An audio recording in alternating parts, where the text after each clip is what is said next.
Всем привет, я Марина и с вами Школа Сакрамел. Знаю, многим мастерам не просто выполнять маникюр на коротких ногтях. Материал попадает на кожу, пачкает ее. Часто могут возникнуть отслойки на свободном крае. Знакомо? Ставьте пальчик вверх. Такие ногти можно сделать красивыми и носибельными. В этом видео покажу секрет стопроцентной носки гель-лака без сколов. Поехали! Сегодня у меня такие короткие ноготки в работе. Часто на них не держится покрытие гель-лак и быстро скалывается. Я вам покажу лайфхак, как можно этого избежать и сделать, чтобы покрытие было носибельным до коррекции. Моя модель не хочет выполнять наращивание ногтей и значительно увеличивать длину свободного края. В сфере деятельности моей модели недопустима длина, поэтому выполним маникюр и покрытие на то, что есть. Как обычно, перед началом оцениваю состояние ногтей и кутикулы. Вижу множество пропилов от предыдущего маникюра. Они словно как кольца у древа рассказывают мне, сколько раз был выполнен маникюр. Поэтому сегодня нужно работать аккуратно, чтобы еще дополнительное кольцо не оставить. Для начала мы приподнимем кутикулу пушером, хорошо раскрывая карман. Пушер всегда располагаю под углом 30 градусов, для того, чтобы не вскапывать слои ногтевой пластины. Прямоугольной стороной вычищаю птериги, которые есть под кутикулой и на ногтевой пластине.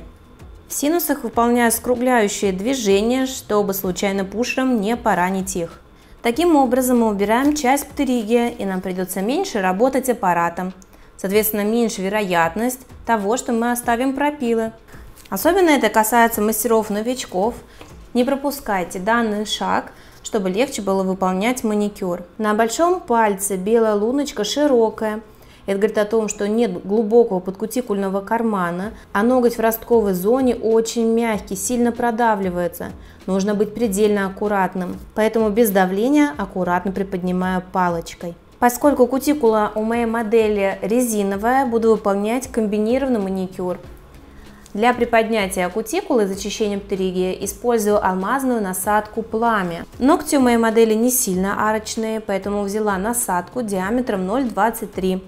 Если бы ногти были более арочные, я бы взяла 0,21. В положении форвард на скорости 15-17 тысяч оборотов иду справа налево небольшими шагами. На большом пальце очень сухая кожа в левом синусе, поэтому насадку прижимаю больше кожи, нежели чем к ногтевой пластине, для того, чтобы полностью все зашлифовать. Закончила с одной стороной, переключаю направление вращения, реверс, обрабатываю правую сторону на той же скорости 15-17 тысяч оборотов.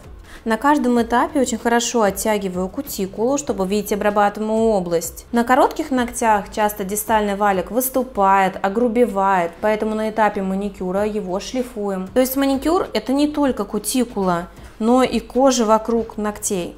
После этапа приподнятия кутикулы забафлю ногтевую пластину, а потом только выполню срез, для того, чтобы потом не размахрить мой идеальный маникюр. Мягкой стороной бафа захожу под кутикулу, чтобы убрать небольшие частички кожи, которые, возможно, остались после аппарата. И так будет проще выполнить срез. И сразу наш карман под кутикулой стал чистым, и мы готовы приступить к срезу. Для среза кутикулы буду использовать ножницы от Stalex. Завожу безымянное в нижнее колечко, большой в верхнее, средний палец под ножницами и указательный на заклепке.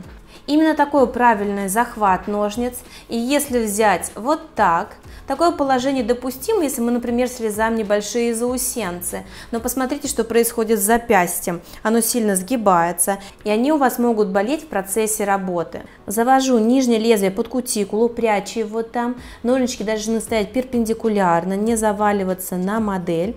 И небольшими отрезками по 2-3 мм срезаю кутикулу. Стараюсь идти в едином срезе, для того, чтобы заусенцы быстро не образовывались. Поворачиваю ноготок навстречу срезу. И когда хочу завершить его, кончики лезвия приподнимаю наверх. Получился единый срез. Теперь можем доработать, как я уже сказала, перевернув захват, небольшие заусенцы. Часто в моих видео вы могли видеть работу ножницами-твизерами. Я их также очень люблю. В принципе, если мастер знает технику, как работает инструмент, неважно, чем он будет выполнять срез, кусачками, ножницами, твизерами, результат должен одинаково получиться хорошим. Перед срезом обязательно очень хорошо убирайте пыль щеткой, для того, чтобы ваш инструмент не тупился. Если во время среза ножницы не проходят дальше, стопорятся, остановитесь и вернитесь к предыдущему этапу. Возможно, вы не доработали кутикулу аппаратом. После среза придаем форму свободному краю. Здесь у нас он совсем небольшой. Сделаем скву-овал. Скву-овал – такая универсальная форма, которая подходит большинству типов ногтей. Ногти у моей модели широкие. Конечно, в идеале было небольшое донаращивание, но мы этого не можем делать. Форму в основном придаю после среза кутикулы. Так видна вся длина ногтевой пластины. После прохожу бафом под пластиной, чтобы убрать остатки от опила. Зашлифую мелкие заусенцы и сухую кожу.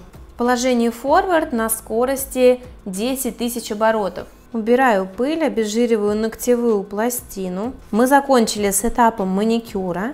Теперь важно подобрать правильную базу под тип ногтевой пластины. Важно, что нам сейчас нужно правильно подобрать базу, исходя из типа ногтевой пластины клиента. У нас нет большой длины, поэтому я возьму базу жидкую по консистенции или среднюю, для того, чтобы она быстрее распределялась, не давала излишний объем, при этом быстро создала правильную архитектуру.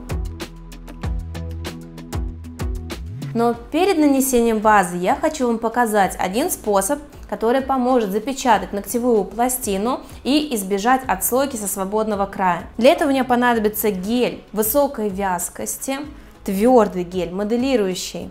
Наношу бескислотный праймер на всю ногтевую пластину. Нравятся мои ролики? Хотите знать больше о маникюре? Предлагаю присоединиться к обучению и получить доступ к базе знаний школы Сакрамел. Более 20 видеокурсов для начинающих и опытных мастеров по цене одного, с получением сертификата. Теперь они доступны по всему миру. Для подробной информации переходите по ссылке в описании. Набираю небольшое количество материала, вытягиваю как ниточку из баночки, кладу на свободный край и по воздуху вытягиваю на торец. Здесь необходима именно густая консистенция геля, чтобы он быстро никуда не затекал. И отправляем в лампу на просушку на 30 секунд. Продолжаю на каждый ноготь наносить и быстро отправлять на просушку. Таким образом, свободный край запечатан слоем геля с меньшей вероятностью отслоиться на торце. Стараюсь работать по воздуху, минимально попадая на кожу. На коже все равно материал не будет держаться. Мы сможем отделить гель и подпилить свободный край. Гель должен быть именно твердый. Он не будет давать сгибаться свободному краю. Я вытягиваю совсем небольшое количество материала, буквально 1 мм. Нам не нужно сильно наращивать длину. После просушки палочкой апельсиновой отделяю очень аккуратно материал от кожи, придаем форму и с поверхности убираем неровности. Снова убираю пыль, обезжириваю и посмотрим в макро, как выглядит запечатывание. Тонкая, практически невидимая полоска, без увеличения длины. Наношу базу. Сначала тонко в 3 движения, увлажняя ногтевую пластину. После нанесения базы лучше виден прозрачный гель. Набираю небольшую каплю базы для формирования архитектуры. Поскольку база жидкая, она быстро саморазравнивается. Помогаю себе тонкой кистью. Материал работает быстро, и важно, чтобы он в большом количестве не стек на боковые стороны, иначе при виде сверху ногти получатся толстыми, широкими. Поэтому я переворачиваю руку клиента ногтем вниз, подправляю тонкой кистью архитектуру, проверяю ровность блика, который свидетельствует о ровной поверхности, и быстро отправляю в лампу на просушку. У многих мастеров возникает проблема при запечатывании свободного края, если он выступает. Обычно во время прокраски я оттягиваю передний дистальный валик средним пальчиком или мизинцем и аккуратно прохожу по торцу. Держу его в таком натянутом состоянии, пока не отправлю в лампу. При использовании чрезмерно густой базы в таком случае будут получаться не ногти, а лепешечки. Вы будете класть много материала, визуально будет смотреться некрасиво. По этой причине рекомендую в арсенале иметь несколько видов баз, разных по пластичности, по своей консистенции. Подписывайтесь на мой инстаграм, там вас ждет еще больше полезной информации. При работе с жидкой базой нужно быть крайне аккуратной и быстрой в своих действиях, чтобы не было затеков, ведь они также станут причиной отслоек. Во время переворота приподнимаю ноготь вверх, для того, чтобы материал стекал ближе к кутикуле. На большой ноготь беру большее количество базы. Если не успеваете такой консистенции работать быстро, можно работать в 2 этапа. Сделать первый тонкий слой, заполнить все деформации, как правило, они чаще всего встречаются на большом ногте, просушить и затем сделать тонкий выравнивающий слой. Я так и сделаю, потому что в центральной части неровность. Смотрю на блик, когда он ровный, отправляю на просушку на 30 секунд. Приступаем к этапу покрытия ногтей цветом. И самая сложность при работе с короткими ногтями – это накрасить аккуратно, без затеков. Мало того, что это и выглядит неаккуратно, так и еще и попадание на кожу может провоцировать аллергическую реакцию у клиента. Следите, ведь скоро на моем канале выйдет видео про аллергию. Перед покрытием отталкиваю кутикулу апельсиновой палочкой, чтобы прокраска была как можно ближе. На безымянном у нас будет слайдер. Под него наношу камуфлирующий гель-лак. Отправляем на просушку. Слайдер дизайн буду крепить на липкий слой цвета. Вырезаю понравившийся нам рисунок. Кладу на влажную салфетку, жду, когда бумага немного пропитается, переношу слайдер на ногтевую пластину и разглаживаю при помощи силиконовой кисти, чтобы не было пузыриков. Основной цвет подбираем под цвет слайдера, чтобы было красивое сочетание.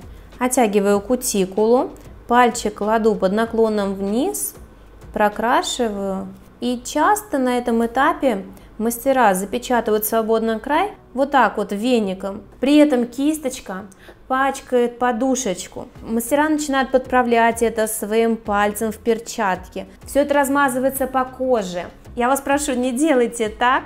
В таком случае полностью снимите цвет и покройте заново. Теперь покажу вам несколько фишек, как можно это сделать аккуратно. По такому же принципу прокрашиваю ногтевую пластину. Вот здесь боковые стороны ногтя не прокрашиваю, чтобы визуально он не казался широким. Наплывы цвета на свободном крае можно убрать при помощи тонкой кисти. Например, ей же запечатать, если вам нравятся запечатанные торцы. Либо поставьте вот таким образом кисточку веером и пройдитесь вдоль свободного края. Тогда вы не попадете на передний дистальный валик, и он останется чистым.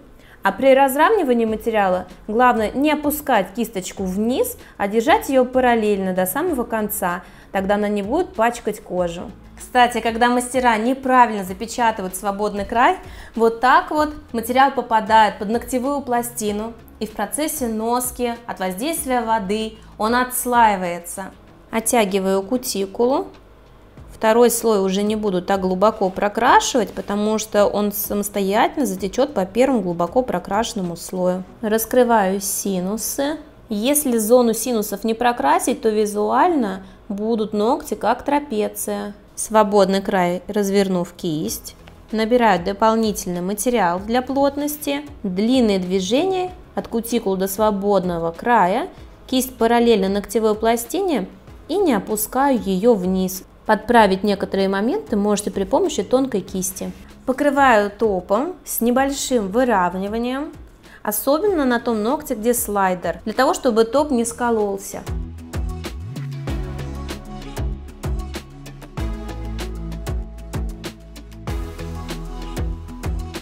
Понравилось преображение? Ставьте лайк.